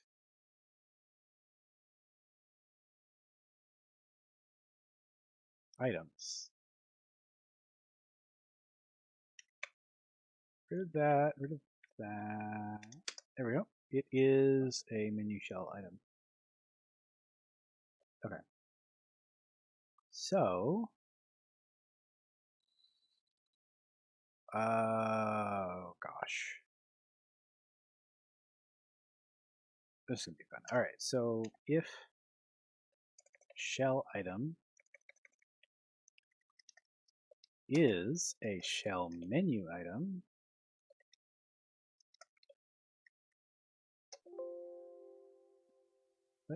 and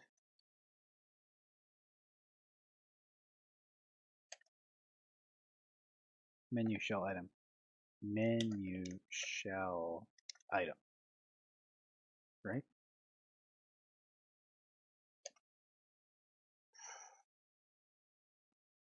Bleepity bleep.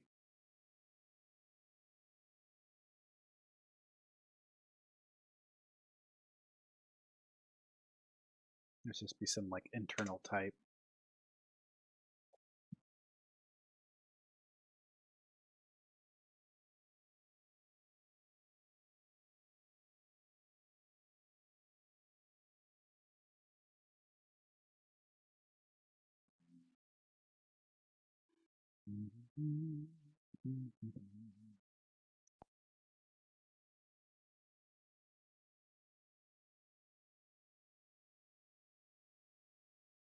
Okay. Menu shell item is what it is. So why can't I do menu shell item? Because Xamarin decided to make this internal, didn't they?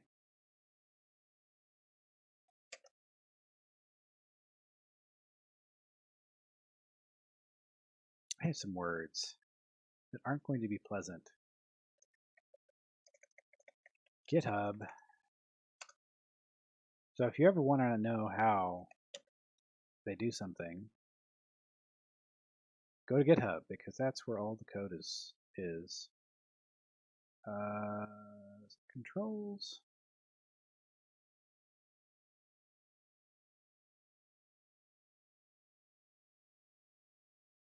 That is our test.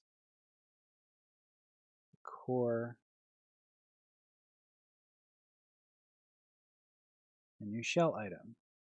It is a freaking internal class.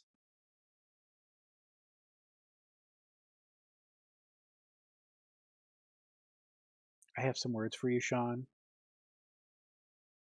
Yes, that's the developer who wrote this. Pure Ween.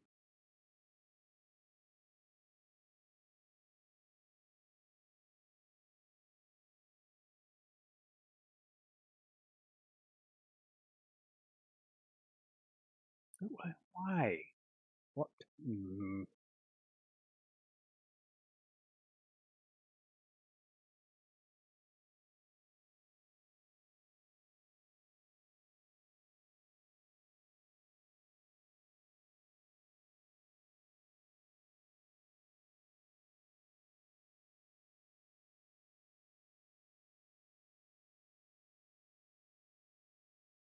So I can see if it can inherit, or let's see here.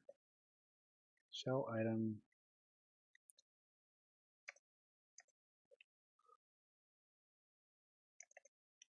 Get type.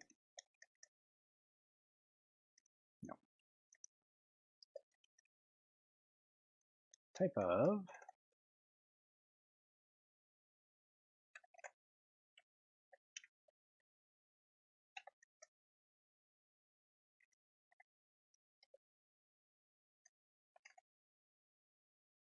That's not what I want.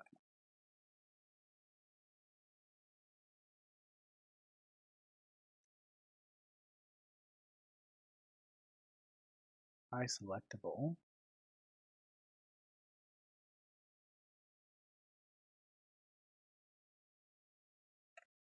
Where is I?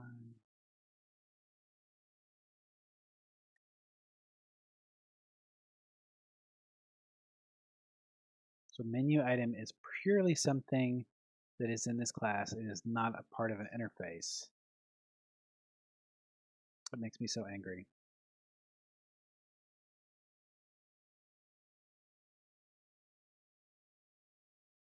All right, I'm going to take a break. We're done for tonight. Got some words for you. All right, well, thanks everybody for tuning in. Tomorrow we'll be trying to figure this out in a better way.